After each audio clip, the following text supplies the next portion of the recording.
Good afternoon, guys. It's Thursday. It's August 25th.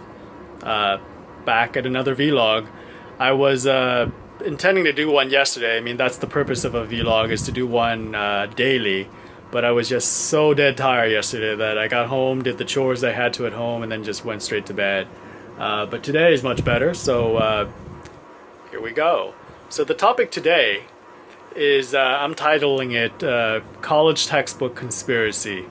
And that's basically what I think it is. So over the last day or two, this week is the first week of school for my wife back at college. So over the last day or two, we've been buying textbooks online, and these are just general education classes. Astronomy, philosophy, logic, things like that. And what we're seeing is that the textbooks are anywhere from $100 to 200. If you buy them new. If you buy them used, they're roughly half to 60% the cost. And then, of course, there's the option to rent them, which is kind of new. I haven't seen that before, but Amazon is offering, to rent them for about 30% of the cost.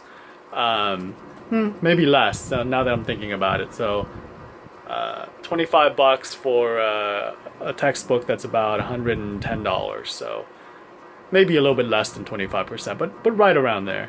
And that got me thinking that, I went to school, mid-90s, and college textbooks were just as expensive back then.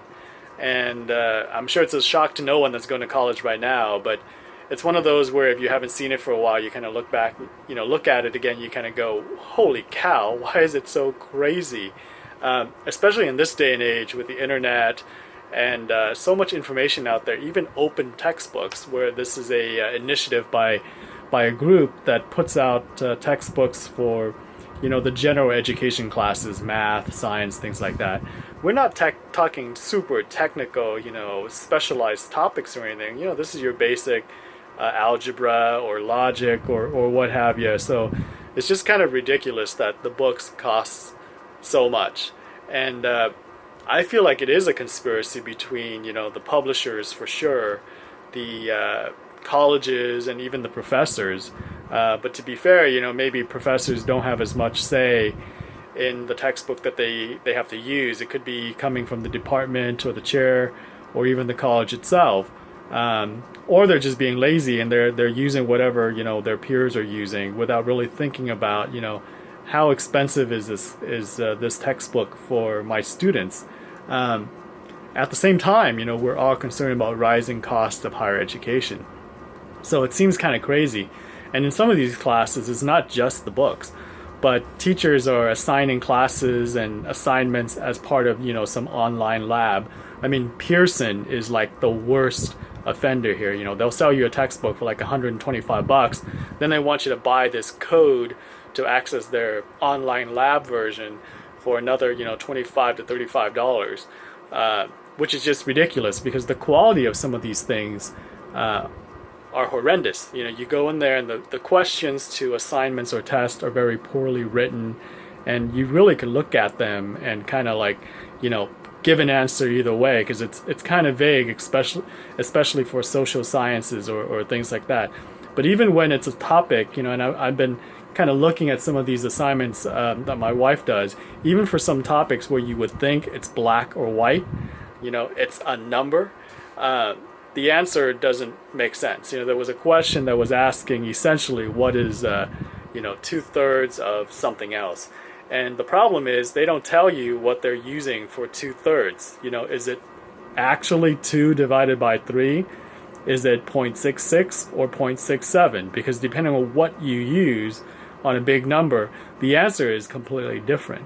It turns out that they were using 0.66. So they were not using 2 divided by 3, which would have been that repeating decimal. They were not rounding it up to 0.67. But when you're talking about these big numbers, and you're expecting an exact answer, it could be off by, hundreds. So that's just one example, but there are many more. So for my part, looking through this now with her, some of these things are just completely useless. It may be that teachers are using them for convenience, so they can assign assignments that are at the end of chapters easier out of them, or just to be able to say that they have an online internet component to their class so that they seem like they're with the times. But whatever it is, it's just ridiculous. I mean, especially for general ed classes. I don't know what we could do to make a difference here, except to bring more attention to it and to call out some of these publishers by name. But that's basically what I'm ranting about today. I don't know if you've experienced that, but if you have, and have examples of other kind of atrocious price gouging for textbooks, feel free to, give examples in the comments and let me know what you're seeing out there. But I think it's time, for us to push back, especially on knowledge like this, where you really can find it, out there for free. And it's not like these textbooks are better quality or anything by any means. So, yeah, kind of a conspiracy. Anyways, that's the rant for Thursday. I'll talk about something more exciting and fun on Friday. See you guys later. Bye-bye.